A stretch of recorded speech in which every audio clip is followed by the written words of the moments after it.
come 2010. At alam niyo po, ang trip pa paano po yayaman sa mga sarili natin. Pero hindi natin iniisip na kahit yung mayaman ang bansa natin, ang sarili nating kalikasan naman na ang bumabagsak.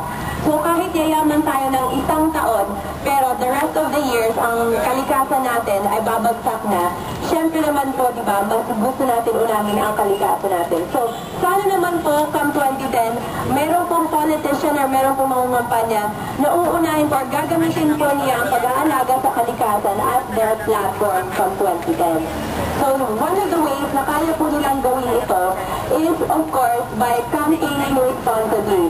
So, marami naman po tayong mga different innovations, different resources, kung paano po tayo mangumpanya. Hindi naman po talaga kailangan gumamit ng madaming tarpaulin. Ang galing po ba ng isang politician ay nakikita kung gaano po sa kadaming tarpaulin sa mga kalye?